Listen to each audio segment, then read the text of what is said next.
اور آپ کے لیے اوپن کر دیتے ہیں کہ کسی شیعہ متقدم عالم نے یہ لکھا ہو کہ ہمارے ہاں تشیع کے ہاں حضرت زہرا کی شہادت ایک موضوع اور من گھڑت افسانہ ہے، ایک افسانے کی صورت میں کہا ہو؟ جی، یہ کسی شیعہ نے کہا ہو تو پھر ہم آپ کی بات مان لیتے ہیں، اور یہاں پہ اس وقت آپ کی بات کی حیثیت اس لیے نہیں ہے چونکہ آپ نے اپنی اس بات کے اوپر کوئی ایک مثال بھی پیش نہیں کی ہے، کوئی ایک حوالہ بھی نہیں دیا ہے۔ آپ اگر حوالہ دے دیتے تو ناظرین کو بھی پتہ چلتا کہ آپ جو بات کر رہے ہیں وہ حقیقت پر مبنی ہے۔ جب آپ نے کوئی حوالہ دیا ہی نہیں ہے، اور ہماری طرف سے یہ لفظ چیلنج تو میں نہیں کہتا، میں تقاضا کرتا ہوں کہ آپ کوئی ایک حوالہ لے کے آئیں اور اس حوالے میں یہ ثابت کریں کہ کسی شیعہ نے یہ لکھا ہو کہ یہ موضوع منگھڑت روایت ہے۔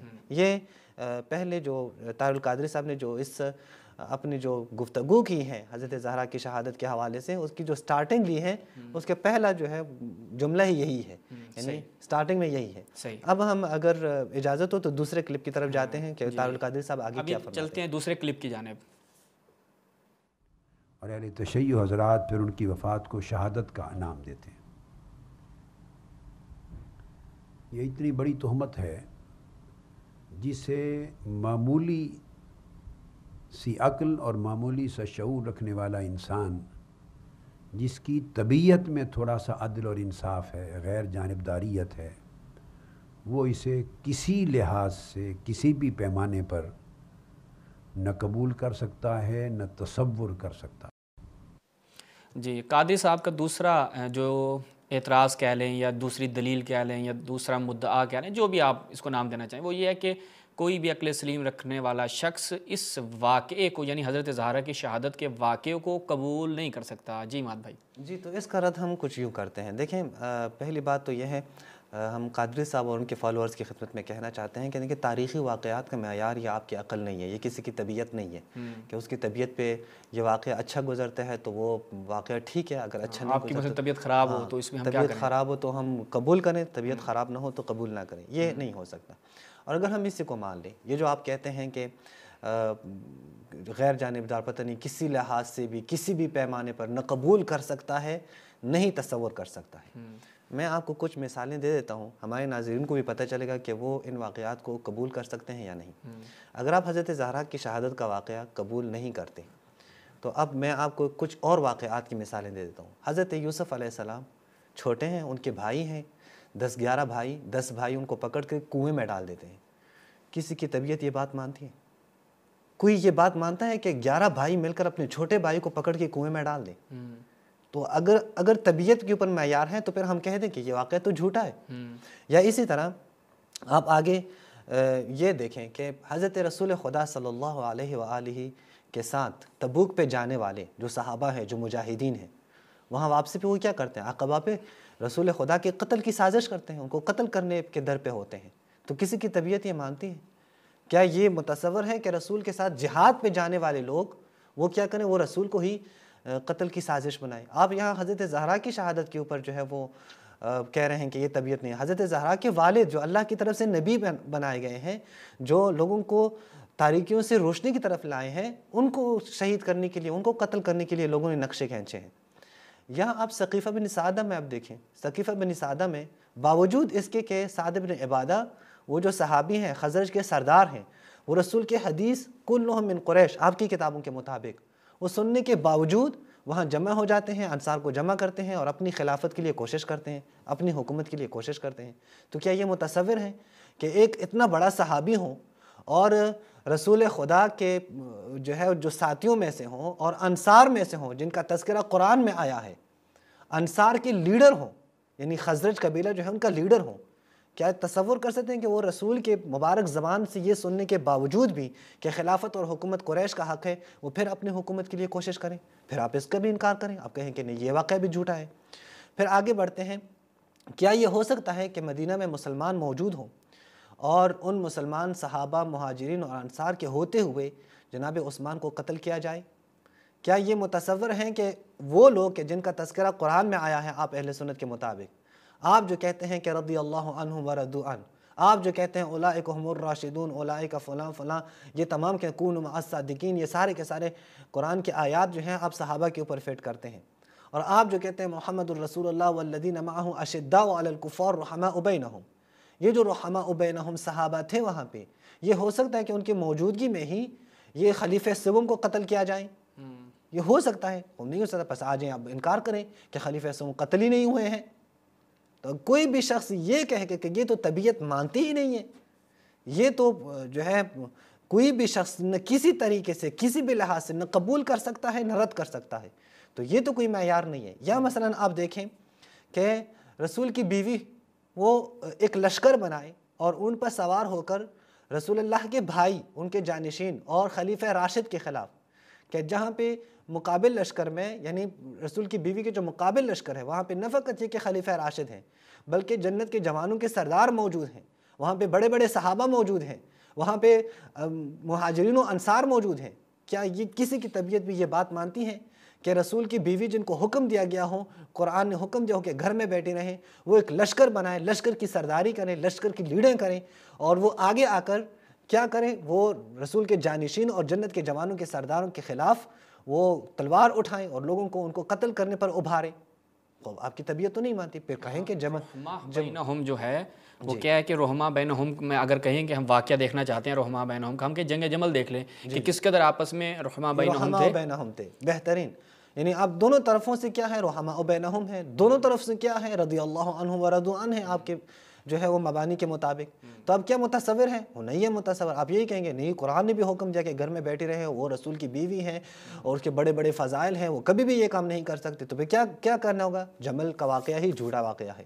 یہ آپ بھی نہیں مانتے، وہ کوئی مسلمان بھی نہیں مانتا. یا اسی طرف آگے بڑھیں، آپ جنگ صفین دیکھیں. جنگ صفین میں بھی دونوں طرف صحابہ ہیں.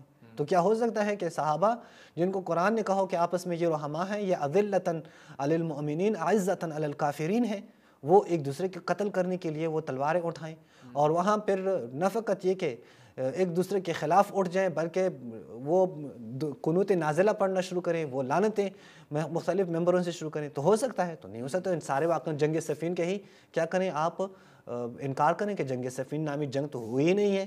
یا آپ دیکھیں کربلا کا واقعہ، یہ سب سارے واقعات سے بڑھ کر ہمارے پاس کربلا کا واقعہ ہے. کیا ہو سکتا ہے کہ اتنے مسلمانوں کے باوجود کہ جہاں پہ اسلامی سلطنت کا جو حدود ہے وہ کہاں سے کہاں تک پہنچے ہیں، جہاں پہ لا الہ الا اللہ محمد رسول اللہ کے کلمہ گو جو ہیں وہ کونے کونے میں پھیل گئے ہیں، جہاں پہ صحابہ موجود ہیں، جہاں پہ صحابیات موجود ہیں، جہاں پہ رسول کا خاندان موجود ہے، اس جو ہے اس دور میں اور اس وقت میں رسول اللہ کے نواسے اپنے جو ہے وہ ایک فیملی کے ساتھ نکل جاتے ہیں اور اتنی طولانی سفر پر، اور آخر میں ان کو صحرا میں شہید کیا جاتا ہے اور دردناک طریقے سے. پھر ان کی جو ہے وہ ناموس کو مختلف بازاروں اور درباروں میں گھمایا پھرایا جاتا ہے. یہ مان لیتے ہیں آپ. بس آگے کربلا کے واقعے کا بھی انکار کریں. سر یہ بالکل وہی کام آپ کر رہے ہیں جو ناسبی کر رہے ہیں. ناسبی اس وقت کیا کر رہے ہیں؟ ناسبی اس وقت کہتے ہیں کہ کربلا کا واقعہ جو اتنا رنگین کر کے یہ لوگ پیش کرتے ہیں یہ درست نہیں ہے، پتہ نہیں فلاں فلاں اس میں داخل نہیں تھے، یا تو نور پوری کے مطابق تو اصلا عمر ابن سعد بھی جو ہے وہ صحیح سند سے ثابت نہیں ہے کہ امام حسین کا قاتل ہے یا نہیں. تو یہی کام آپ بھی کر رہے ہیں. دراصل ناصبی وہاں پہ یزید اور یزیدیوں کو بچانے کے لیے کربلا کے واقعے کو کم رنگ کرنے کی کوشش کرتے ہیں، وہاں تحریف کے شکار کرنے کی کوشش کرتے ہیں. آپ بھی اپنے خلفاء کو بچانے کے لیے کیا کرتے ہیں؟ اس واقعے کا انکار کرتے ہیں. تو بہتر یہ ہے کہ جو معیار آپ بیان کر رہے ہیں وہ معیار ٹھیک نہیں ہے، وہ معیار طبیعت نہیں ہے، وہ قادری صاحب آپ کی عقل نہیں ہے. معیار کیا ہے؟ معیار اپنے اصول ہے تاریخ کے، اور جو ہے انہی اصولوں پر آ کر کیا کرنا چاہیے؟ اس واقعے کو اگر ثابت ہے آپ کے لیے تو آپ تسلیم کریں، ورنہ اس معیار پر آپ اس کو رد نہیں کر سکتے. یہ دوسرا کلپ تھا جناب. اگلے کلپ کی جانب شمارے سے واقعات میں سے ایک ہے جنہیں شیعہ کتب میں درج کر کے خلفائے راشدین رضوان اللہ تعالیٰ علیہ مجمعین کی کردار کشی کی گئی ہے. یہ سب کچھ جان بوجھ کر ان کی کریکٹر اسیسینیشن کی مہم تھی. یہ شخص سلیم بن قیس، جس کی یہ کتاب اسی نام سے معروف ہے، اسے کتابوں میں کتاب سلیم بن قیس بھی کہتے ہیں، مگر اصل نام اس کا وہ السقیفہ ہے. یہ کتاب اٹ سیلف مکذوب اور موضوع ہے، جھوٹی اور من گڑت ہے، اور معتمد ثقہ اور بلند پایا شیعہ علماء خود اس کتاب کو رد کر چکے ہیں اپنی کتابوں میں. چلیں جی، اگلا اعتراض یعنی کچھ چلیں شکر ہے کتابوں کی طرف آئیں، اپنی طبیعت سے باہر نکلے ہیں. قادری صاحب نے کوئی محنت کی ہے بلاخر جو ان کو ایک تحقیق بنا کے دی گئی، ان کاغذات سے انہیں کسی کتاب کا نام تو لیا. ہم بھی چلتے ہیں اس کے جواب کی طرف کہ بھائی سلیم کی جو کتاب ہے اس کو خود شیعہ کے بڑے بڑے علماء نے موضوع اور من گھڑت کا ہے، آیا اس میں حقیقت ہے یا نہیں ہے؟ چلتے ہیں عماد بھائی کی جانب۔ اچھا، پہلی بات تو یہ ہے کہ قادری صاحب نے کہا ہے کہ یہاں پہ خلفاء کی کردار کشی کے لیے یہ روایت گھڑی گئی ہے۔ پہلے میں اس کے تھوڑے سے بیان کروں، پھر جو شہباز بھائی نے کہا سلیم کی کتاب کے حوالے سے جو قادری صاحب نے کہ پھر اس کے اوپر بات کرتے ہیں۔ دیکھیں یہ بات بالکل بھی قابل قبول نہیں ہے کہ کوئی بھی روایت آپ دیکھیں اور وہ آپ کے خلفاء کے خلاف ہو، آپ کہیں کہ یہ تو منگھڑت روایت ہے، اسے خلفاء کی کردار کشی کے لیے بنائی گئی ہے یا جو ہے نا وہ گھڑی گئی ہے۔ میں آپ کی خدمت میں بیان کرنا چاہتا ہوں کہ آپ روایات کی طرف ہی نہ آئیں۔ اگر یہ آپ کے پاس معیار ہیں کہ کوئی روایت آپ کے خلفاء کے خلاف ہو تو وہ روایت ہی ٹھیک نہیں ہے، وہ منگھڑت روایت ہے، تو قرآن کی آیات کے ساتھ کیا کریں گے؟ قرآن میں سورہ حجرات ہیں، سورہ حجرات آپ بخاری کی طرف رجوع کریں، آپ دیگر کتابوں کی طرف رجوع کریں، واضح ہے کہ وہ کن کے بارے میں ہیں، کن کی توبیخ کے لیے ہیں۔ تو اب کیا کریں؟ قرآن کے اس سورہ حجرات کا آپ انکار کریں گے؟ آپ کوئی کہیں گے کہ یہ تو اللہ کی طرف سے ہے ہی نہیں، یہ نبی کریم کی طرف سے بھی نہیں ہے، یہ بعد میں کسی راوی نے گھڑی ہے اور اسے قرآن میں داخل کی ہے۔ کافر ہو جائے گا وہ شخص اگر یہ بات کرے۔ یا سورہ تحریم آپ دیکھیں، سورہ تحریم کچھ ازواج کے بارے میں ہے، تو کیا کوئی کہے گا نہیں رسول اللہ کی ناموس کے لیے کیسے اللہ یہ بات کرتا ہے؟ ان کے دل ٹیڑھے ہو گئے ہیں۔ جی بالکل، یہ کیسے ہو سکتا ہے؟ فقط سغت قلوبکما۔ تو ظاہر آپ کیا کہیں گے؟ آپ یہی کہیں گے کہ نہیں یہ واقعہ پتہ نہیں وہ اللہ نے نازل ہی نہیں کیے، یہ آیات یہ رسول کی طرف سے ہے ہی نہیں، یہ صحابہ کی طرف سے ہے ہی نہیں، یہ بعد میں کسی رافضی راوی نے آ کر قرآن میں ان آیات کو ایڈ کیے۔ تو آپ جس کو بھی کہیں آپ وہ ہنسے گا، کہیں گے کیا بات کر رہے ہیں آپ؟ تو یہ جو آپ معیار بیان کر رہے ہیں یا صحابہ کے لیے جو قرآن نے بیان کیا ہے کہ فَإِنَّ كَثِيرًا وَإِنَّ کہ قرآن میں جو ہے نا فقط جاءک بالحق، اللہ نے اے رسول فقط اخرجک، معذرت میں بیان کروں، یہ آیت جو ہے یہ سورہ انفال میں ہے۔ وہ آیت میں کیا ہے کہ اے رسول کہ تمہارے رب نے تمہیں نکالا ہے حق کے ساتھ، اور وَإِنَّ فَرِيقًا مِّنَ الْمُؤْمِنِينَ لَكَارِهُونَ، ایک فریق ہے مومنوں کی، ایک فریق، اور وہ جہاد سے کراہت کرتی ہیں۔ تو آپ کیا کہیں گے؟ اور ظاہر ہے اگر یہ بات کسی روایت میں ہوتی تو آپ طاہر القادری صاحب ڈائریکٹ یہ کہتے کہ نہیں یہ تو رافضی راویوں نے گھڑی ہے۔ یا اسی طرح آپ سورہ جمعہ دیکھیں، سورہ جمعہ میں بھی صحابہ کے بارے میں بیان کیا گیا ہے کہ صحابہ رسول کو چھوڑ کر باہر لہو لعب کے لیے جاتے تھے، تجارت کے لیے جاتے تھے۔ تو اگر یہ کسی روایت میں ہوتی تو آج سارے کے سارے ناسبی، بشمول میں طاہر القادری صاحب کو ناسبی نہیں کہتا، لیکن جو اہل سنت کے دیگر علماء ہیں وہ بھی یہی کہتے ہیں یہ تو رافضیوں کی گھڑی ہوئی روایتیں ہیں۔ تو آپ روایتوں سے اگر آپ کا مبنی یہ ہے کہ ان خلفاء کے خلاف کوئی بات ہو اور صحابہ کے خلاف کوئی بات ہو، یہ منگھڑت ہے، تو روایتوں کو چھوڑ دیں۔ روایتوں کی بات جو ہے نا بعد میں ہے، پہلے قرآن کے بارے میں آپ بولیں اور قرآن کی آیات کے بارے میں آپ فیصلہ سنائیں۔ یہ دوسری ایک یہ چیز ہے نا کہ دیکھیں خود قرآن نے جو ایک اسلوب دیا ہے دیگر انبیاء کے حوالے سے، اور بخاری میں بھی ہے کہ وہ سنتیں جو ہیں وہ ساری یہاں پر بھی اپلائی ہوں گی۔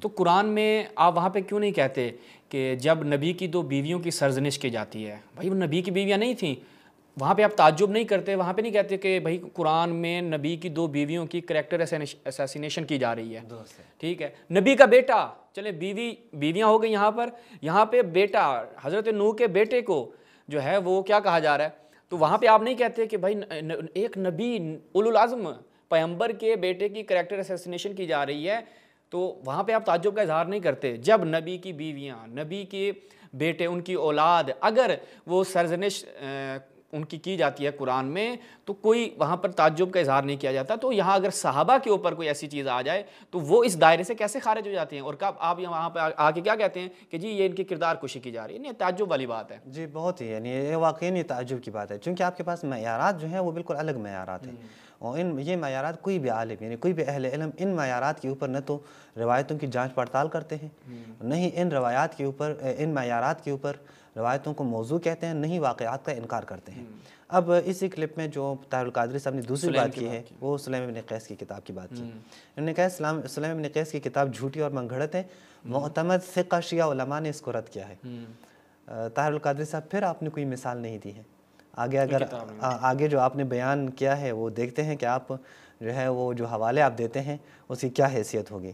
کاش یہاں پہ آپ ایک علماء کی لسٹ بیان کرتے، آپ کہتے کہ شیعہ کے فلاں فلاں علماء کی ایک لسٹ موجود ہے، وہ اس کتاب کو منگھڑت کہتے ہیں۔ پہلی بات تو یہ ہے، اور آپ نے وہ لسٹ بیان ہی نہیں کی ہے۔ جب تک آپ وہ لسٹ بیان نہ کریں، وہ علماء ہمارے سامنے پیش نہ کریں، تو آپ کی بات کی بھی پھر کوئی حقیقت نہیں ہے۔ سلیم ابن قیس ہلالی کی کتاب جو آپ کہہ رہے ہیں کہ منگھڑت ہے اور شیعہ معتمد ثقہ علماء نے اس کو رد کیا ہے، ایک مثال آپ پیش کریں، وہ کوئی صحیح جو ہے ہمیں بیان کریں، کوئی صحیح حوالہ کہ جو ثابت ہوں کہ کسی شیعہ عالم نے اس کتاب کو منگھڑت کہا ہے اور اس کتاب کا انکار کیا ہے، ایک صحیح حوالہ آپ ہمارے سامنے لائیں. کیونکہ آپ جب اہل علم ہیں، اور اسی کلپ میں یعنی اسی پروگرام میں جو انہوں نے کیے ہیں حضرت زہرا کی شہادت کے حوالے سے، انہوں نے کہا ہے کہ میں شیعوں کے جو علماء طبیعت کے لوگ ہیں، علم سے دوستی رکھنے والے، علم کو پسند کرنے والے اور جوان نسل جو ہے ان کو میں مخاطب ہوں. تو ظاہر ہے جب آپ علم سے دوستی رکھنے والے اور علم پسند لوگ کو آپ مخاطب کرتے ہیں تو علم پسند لوگ تو آپ سے پھر تقاضا کریں گے کہ آپ ایسی بات نہیں کر سکتے جس کے اوپر آپ کے پاس کوئی دلیل نہ ہو. آپ دلیل دے دیں، پھر ہم دیکھتے ہیں کہ سلیم نکیس کی کتاب کے بارے میں کس شیعہ عالم نے کہا ہے کہ وہ منگڑت ہے اور وہ جھوٹی کتاب ہے. اور دیکھیں شہباز بھائی، جو آپ نے ابھی بات کی نا کہ کسی نے ان کو جو ہے وہ یہ دیے ہیں، وہاں سے یہ اپنی تحقیق جو ہے نا بیان کر رہے ہیں، سلیم نکیس کی کتاب کو رد کر رہے ہیں، یہ میں ثابت کروں گا ابھی، یعنی اس میں انشاءاللہ میں ثابت کروں گا کہ طاہر القادری صاحب نے خود حضرت زہرا کی شہادت کے حوالے سے کوئی مطالعہ نہیں کیا ہے، بلکہ کسی اور کی تحقیق کے اوپر چل رہے ہیں. اور اس کے میں باقاعدہ حوالے لگاؤں گا، شواہد پیش کروں گا، چونکہ طاہر القادری صاحب جو ان کا نام ہے اور ان کی ایک فالوئنگ ہے، ہم بعید سمجھتے ہیں کہ وہ اتنی صریح غلطیوں کا شکار ہو جائیں. تو ضرور انہوں نے اعتماد کیا ہے اپنے شاگردوں کے اوپر یا اپنے ساتھ محققین کے اوپر جو ان کے ساتھ ہوتے ہیں، اور انہوں نے یہ اپنی تحقیقیں یا اس کو آپ جو نام دے دیں وہ تیار کر کے طاہر القادری صاحب کو دی ہیں. طاہر القادری صاحب نے بھی کوئی ٹائم نہیں نکالا ہے کہ وہ اس کو دیکھ سکیں کہ جو باتیں ان کو پکڑائی گئی ہیں وہ حقیقت سے تعلق رکھتی بھی ہیں یا نہیں. ہم اگلے کلپ کی طرف جاتے ہیں، دیکھتے ہیں کہ طاہر القادری صاحب چلتے ہیں جی کلپ پہ بعد ہی. کہ یہ وہ کتاب ہے جس نے شیعہ مسلک کے اندر سب سے پہلے تحریف قرآن کے مسئلے کو بیان کیا اور ثابت کیا ہے. اس سلیم بن قیس نے سب سے پہلا ٹیکسٹ اپنے کلام کا درج کیا ہے کہ قرآن مجید معاذ اللہ اس میں تحریف کر دی گئی تھی، اور جو قرآن اب حالانکہ اس زمانے سے یہ تہمت لگا رہا ہے، جو قرآن مجید اے لوگو آپ کے ہاتھ میں ہے یہ وہ کامل قرآن مجید نہیں ہے، اس میں کئی آیتیں نکال دی گئی ہیں، کئی آیتیں داخل کر دی گئی. چلیں شکر ہے قادری صاحب جو ہیں وہ اب شواہد پیش کرنے کی طرف آئے ہیں کہ یہ کتاب سلیم ایک من گھڑت کتاب ہے، اور اس کے اوپر پہلا شاہد یہ ہے کہ اس میں قرآن کی تحریف کی باتیں ملتی ہیں کہ یہ موجودہ قرآن اس میں سے کچھ نکال دیا گیا، یہ کر دیا وہ کر دیا. جی عماد بھائی. تو اس میں جواب میں ہم یہی کہتے ہیں کہ جس طرح پچھلی باتوں پہ طاہر القادری صاحب نے کوئی دلیل نہیں دی، اپنی اس بات پہ بھی کوئی دلیل نہیں دی ہے. یعنی کتنی اچھی بات ہوتی کہ طاہر القادری صاحب حوالہ دیتے کہ اس کتاب سلیم نکیس کی کتاب میں فلاں حدیث وہ دیکھیں، وہ قرآن کی تحریف کے بارے میں ہے. دوسری بات، اور اس کلپ کے لگانے سے پہلے جو میں نے بات کی تھی کہ شہباز بھائی نے جو بات کی اس کی تائید میں اس کے اوپر پہلا شاہد میں یہی پیش کرتا ہوں کہ نہ فقط یہ کہ یہاں پہ جناب طاہر القادری صاحب نے دیگر لوگوں پہ اعتماد کیا ہے اس حضرت زہرا کی شہادت کے واقعے کے انکار میں، بلکہ یہ بھی ثابت ہوا کہ طاہر القادری صاحب کو خود کو تحریف قرآن کے بارے میں جو بحث ہے اس کی معلومات بھی نہیں ہے. چونکہ تحریف قرآن کے بارے میں کسی نے بھی آج تک نہیں کہا ہے، کسی شیعہ نے بھی، کہ باہر سے کچھ آیات جو ہیں وہ اس قرآن میں داخل کی گئی ہیں. اور طاہر القادری صاحب کیا کہتے ہیں کہ اس کتاب میں لکھا ہے کہ کچھ آیات وہ باہر سے داخل کی گئی ہیں کہ یہاں پہ قرآن مجید میں، حالانکہ یہ کسی کا بھی عقیدہ نہیں رہا ہے. یعنی یہ آپ بالکل یہ اظہر من الشمس ہے. کسی سے بھی آپ پوچھیں، کوئی بھی نہیں کہتا کہ قرآن کی فلاں جو آیت ہیں وہ قرآن کا حصہ نہیں ہے، وہ کسی نے داخل کی ہیں، یہ کوئی بھی نہیں کہتا. مجھے بہت تعجب ہوا کہ قادری صاحب جو اتنے مشہور عالم ہیں وہ کیسے اس طرح کی غلطی کے شکار ہوئے. ہم پھر بھی کہتے ہیں چلیں ان سے غفلت ہوئی ہے، اور لہٰذا پھر ہم اس کلپ کے جواب میں پھر وہی کہہ دیتے ہیں کہ آپ نے دلیل نہیں دی ہے، اور نیز خود آپ کو تحریف قرآن کے بارے میں کوئی علم نہیں ہے کہ تحریف قرآن کی بحث کیا بحث ہے، وہاں پہ کیا بحثیں ہوتی ہیں اور اس کی کیا حقیقت ہے. اگر آپ کو پتہ ہوتا تو آپ یقیناً یہ بات نہ کرتے کہ باہر سے کچھ آیات قرآن میں داخل کی گئی ہیں. حالانکہ اس کتاب میں بھی نہیں لکھا ہے، کوئی بھی یہ نہیں کہتا کہ باہر سے کوئی آیت وہ قرآن میں داخل کی گیا۔ اے کاش قادری صاحب یہاں پہ وہ سلیم بن قیس کی روایات پڑھ لیتے جو قرآن کی تحریف کے بارے میں ہے۔ ہم اب بھی کہتے ہیں اگر آپ کو سلیم بن قیس کی کتاب میں ایسی روایات ملتی ہیں تو آپ پیش کریں، پھر اس کے بعد اس پہ بات ہوگی۔ بسم اللہ کریں۔ یہ ان کے قادری صاحب کی مثال وہی ہے عماد بھائی کہ ایک بندے نے ریسکیو 1122 والوں کو کال کر کے کہا کہ میں گم ہو گیا اور مجھے ڈھونڈ لو، ٹھیک ہے۔ اب ہمارے اوپر انہوں نے ایک بات کر دی ہے کہ بھائی اس کی کتاب میں یہ چیز آئی ہے، ڈھونڈو۔ اب وہ روئے زمین پر اگر نہیں بھی ہے نا تب بھی آپ نے ڈھونڈنی ہے اور ایک آپ نے بات چھوڑ دی ہے۔